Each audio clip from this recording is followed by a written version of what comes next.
Let me take you back to a moment in 1967. A young protester at the march on the Pentagon steps forward, face calm, hands steady, and places a single carnation into the barrel of a soldier's gun. That moment, captured by photographer Bernie Boston and later titled Flower Power, became a timeless symbol of nonviolence. Not because of its defiance, but because of its gentleness. A flower, offered not in fear or aggression, but in peace. That image has been living in my heart lately, and it's led me to a reflection on the ego, A Course in Miracles, and what it might truly mean to forgive. Not just to overlook or excuse, but to remember what's real and look straight at what isn't without flinching. Because let's be honest, many of us came into the Course armed and ready for what we didn't quite know yet.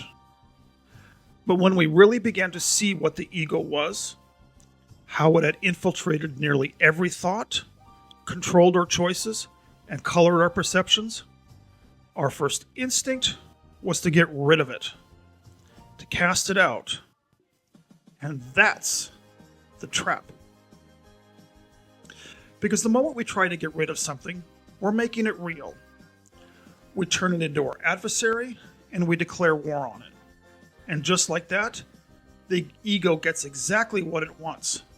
Another battleground. What happens the moment we call the ego our adversary? It quietly recruits us into war. And here's the kicker. We don't even realize it. We've become hoodwinked. The ego simply hands us a new identity. The awakening one. The ego slayer. The enlightened seeker. And it gets to survive under a brand new job title. You resist your ego? It doesn't mind. Resistance is its oxygen. It will gladly turn your spiritual work into a clever bypass strategy. One where you still get to be superior, justified, and separate. But now, with metaphysical vocabulary. So here's a radical new idea. What if we didn't resist the ego at all? What if, instead of trying to conquer it, we tried loving it out of existence? Think of that young protester again, walking up to the soldier, no armor, no fear, just a flower. That moment wasn't just a political statement about Vietnam. It was a spiritual symbol. The war was external, yes, but the invitation was internal.